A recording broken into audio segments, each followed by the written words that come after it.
सुकमा से एक बड़ी खबर सामने आ रही है, जहां पर नक्सलियों की बटालियन के कोर इलाके में जवान घुसे हैं। तो सुबह से ही नक्सलियों से जवानों के बीच में मुठभेड़ जारी है। बोतल लंका इरापल्ली जहां पर जवानों का ऑपरेशन चल रहा है, तो वही नक्सलियों का सबसे मजबूत इलाका माना जाता है। तो आपको बता दें कि मुठभेड़ में कई नक्सलियों के घायल होने की भी यहां पर खबर सामने आ रही है।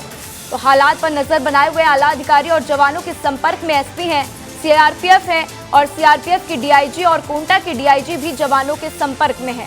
तो फिलहाल ये बड़ी खबर आपको सुकमा से बता रहे हैं, जहां पर नक्सलियों की बटालियन के कोर इलाके में हमारे जवान घुसे हैं और सुबह से ही नक्सलियों से जवानों की भीषण मुठभेड़ जारी है।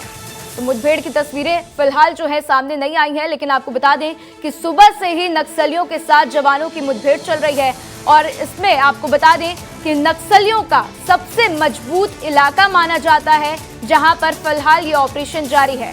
तो मुठभेड़ में कई नक्सलियों के घायल होने की खबर भी सामने आई है और इस खबर पर, हालात पर पूरे तरीके से आला अधिकारी जो है नजर बनाए हुए हैं। जवानों के संपर्क में एसपी, सीआरपीएफ के डीआईजी और कोंटा की डीआईजी भी हैं। तो लगातार इसके पहले भी बार बार खबरें आती हैं कि हमारे जवान जो है सफलतापूर्वक नक्सलियों के ऊपर आक्रामक होते हैं और एक बार फिर से ये खबर सामने आई है। और इस खबर पर ज्यादा जानकारी के लिए मेरे सहयोगी संजय ठाकुर मेरे साथ जुड़ चुके हैं, उनका रुख करते हैं। संजय, बहुत बड़ी खबर है सुकमा से, विस्तार से हमारे दर्शकों को बताइए इसके बारे में। देखिए राधा, चिंताबागू नदी के किनारे जो है ये मुठभेड़ हुई है और इस इलाके में जो है चिंताबागू नदी एक सरहद का काम करती है। एक और नक्सली हैं जो काफी हद तक इस इलाके में लंबे समय से पैठ जमे हुए हैं और दूसरी ओर जो है फोर्स के कई कैंप आ गए हैं, क्योंकि बारिश के मौसम में चिंताबागू नदी जो है ये उफान पर रहती है। यही वजह है कि आपको याद होगा कि करीब एक सप्ताह पहले भी इस इलाके की मुठभेड़ हुई थी, जिसमें जवानों ने 2 नक्सलियों को मारने की का दावा किया था।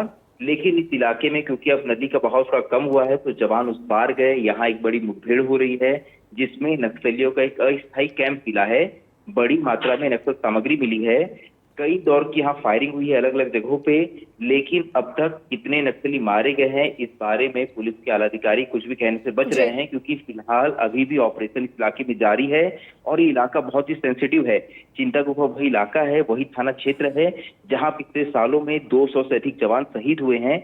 देश में सबसे अधिक शहादत का जो आंकड़ा है वो इसी थाना क्षेत्र में दर्ज है।